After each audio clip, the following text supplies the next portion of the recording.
Disc Golf. My name's Santu, and today I'm going to be walking you through Roel Langerak Disc Golf Course in Rotterdam. So this is going to be my playbook of how I play the course. Hole 1 is a 78-meter hyzer, sidearm hyzer over this OB path on the left. And today I'm going to be testing out this new graphic that you can see on the screen. And my goal here is just to give myself a 7 to 10 meter putt. As you can see from the branches moving around, it was a windy day when I was recording this, and that unfortunately slammed my putt down. Hole 2, we're moving on to the longest hole on the course, longest par 3, coming in at 125 meters. Most people try play for a roller, and as you want to end to the right all the way up late. The goal here is to simply stay out of the right side.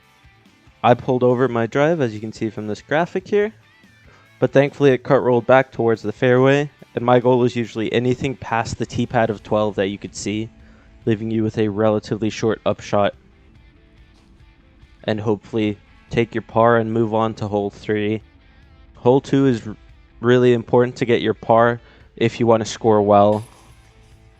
Getting a birdie is really hard, but a par is very doable on this hole. Hole 3, we have a 72-meter tunnel shot where you just want to be following the path. I left my buzz on a little bit too much hyzer, ended up hyzering out early, short left. Now there is an OB fence to the right, and it does come into play, especially with some of these bad tree kicks here. So the mistake you want to make is to go straight and long past the basket, if possible. Ending up early short left, this is what it looks like. There's tons of trees you have to avoid. Luckily I managed to do so and just hit that little upslope to slow down my upshot and left myself with a relatively short par putt.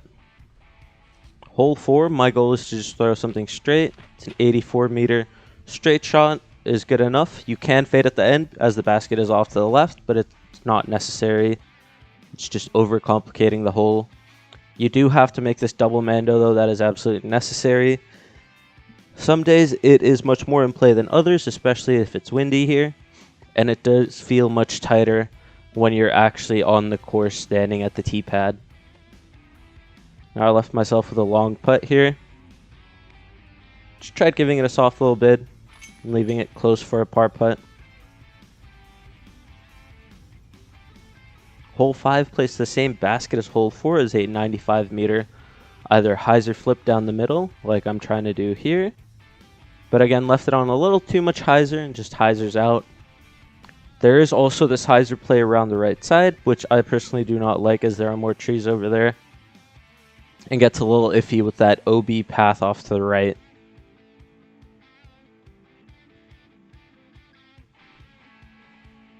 And with me fading out early, I should have roughly a similar putt as to what I had on the previous hole. So again, this long range. Try to get it a soft little bit. Just leaving it way high.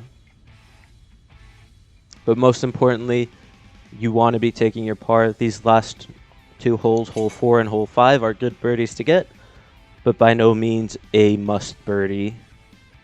Hole 6 is a 79-meter sidearm hyzer with a path on the right. I got a little over on my sidearm here. Just never quite faded back to the basket, leaving me putting straight towards that OB. As we take a look at the graphic here. So the path on the right is OB, and the mistake is to go too straight like I did on my drive. You definitely don't want to be contending with that path, so you want to be landing left side of the basket or in line with the basket. With that OB, I have to play it a little bit more safe. Try to give it a little higher floatier bid, but the wind just got under it. Just a short little tester putt here. Now we're moving on to hole 7, the most gimmicky hole on the course, coming in at 71 meters. There are tons of branches hanging over the water. If you're going to hit them, you will most likely end up in the water. Now if you pay close attention to the bushes, you'll actually see my disc rolling down the path towards the basket, which is very fortunate. So the water is OB, the path my disc rolled down is not OB. And you have to play it short because of those branches hanging over the water. There is also an alternative backhand line playing down this path that I'm putting off of, but I personally don't prefer it, and I'll just stick to my strengths with that sidearm over the water. And unfortunately chaining out there for the birdie. Hole 8 is 103 meters. You have the straight gap with a couple obstacles to contend with, or you could throw that big hyzer if you have the power for that. Now there is OB off to the left in the water, and OB right and long with a path, but those generally don't come into play at all. And my goal on this hole is simply to get as close to that crossing path as I can. Sometimes I'll have a putt, other times I'll have a little soft throw-in bit at it. And this time I came up short with that crossing left to right wind. Just never kind of helped me get over to the basket. But again, taking my par, no harm, no foul here. Moving on to hole 9, which is 74 meters long. But this has actually been moved back another 10 meters because of some festival activities that happened over here. So this is effectively playing as 85 meters. And I got a little over on my sidearm here. Got a little scared of those trees off to the left side, but thankfully didn't hit them. Ideally, you want to just be hovering over that path the whole way. The water is outside of circle 1 off to the right. So if you're hanging that sidearm out over the path, usually the water does not come into play there. And here's me left with a little tricky par putt here. So hole 10 playing to the same basket as hole 9. And this is effectively playing as 75 meters now as the pin was moved. Throwing my harp here and just leaking that a little left into the reeds. Now this got a little too close for comfort here to the water. You really want to be pushing that path again on this shot too. Just barely hovering over that left line, that edge between the grass and the path. And then fade right towards the basket. Now out of the hand, my disc started heading straight to the basket, so I was a little scared here, but thankfully the reed stopped me from going into the water. But I'm only a meter or two away from the water's edge.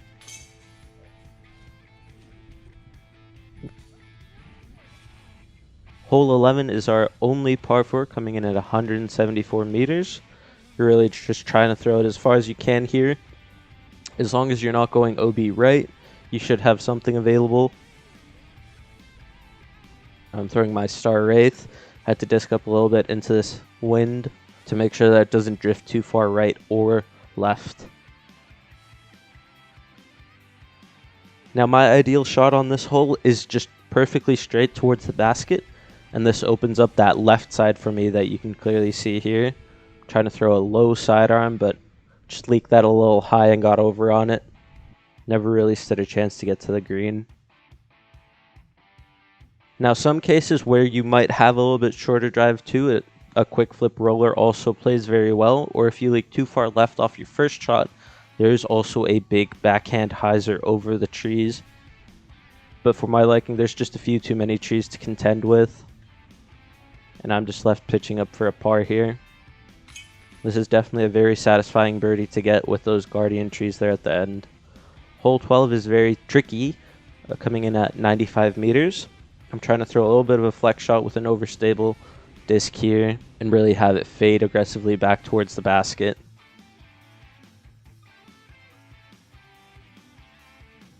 I'm cutting down the fairway and got extremely lucky actually here at the end to avoid the short left bushes, as they were just trimmed recently, not too long ago. And I would normally not even have a putt from here, but this time I luckily did with those bushes being gone. Give it a little bit of a bid here. And this is the same basket as hole 1, so sometimes you do have to be aware that there might be other players playing to the same basket. Hole 13 is a 64-meter tunnel shot. Fun little ace run hole. Technical. You have to keep it straight. You can bail out right if you would like to. There is technically an OB fence to the right and long, but that typically does not come into play, and that's that border between the disc golf course and the baseball stadium. And if you do end up short left into those bushes, that is jail, and you will most likely be bringing bogey into play. Hole 14 is 59 meters, double mando. Just throwing a simple sidearm hyzer, trying to pitch in between those skinny trees at the back that you see. Anywhere between those trees, you'll have a birdie putt and you'll have a very good chance. It's nothing fancy, keeping it nice and simple. Throw whatever disc you'd like. You can throw anything from a putter to a distance driver, just whatever you're comfortable throwing a sidearm hyzer with.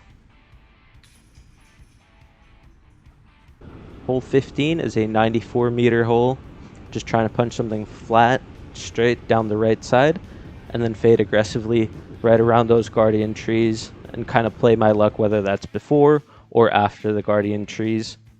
And you have OB left, OB right, and long. So my goal is usually to land short left of the basket and then play for that putt.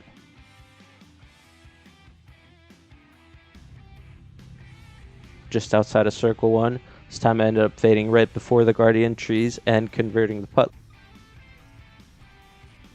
Hole 16 is our signature hole, coming in at 69 meters. There's plenty of options here. Throw whatever you're most comfortable with throwing straight. And as long as you're making it up the fairway at least 3 pillars, you're doing probably just fine. Hole 17 is 84 meters, another double mando hole. Just try to lay up right between the mando trees. Not trying to push it too far through. Play for that edge of circle 1 putt. And there are also some skinny trees in the middle of the fairway before you make it to the double mando, making it kind of hard to lay up sometimes, but you really want to hang something out to the right and then fade in. And then on the green there might be a couple of trees to contend with, but fortunately I made a little bit through the mando, leaving myself with a relatively open putt and cashing in the birdie. Hole 18, you're playing underneath the train tracks. I'm just throwing a sidearm, trying to throw something flat that will slowly make its way towards the basket at the end. Now there's this one tree right after the train tracks where you have to decide whether you're going left or right. Both are fine lines, just personal preference.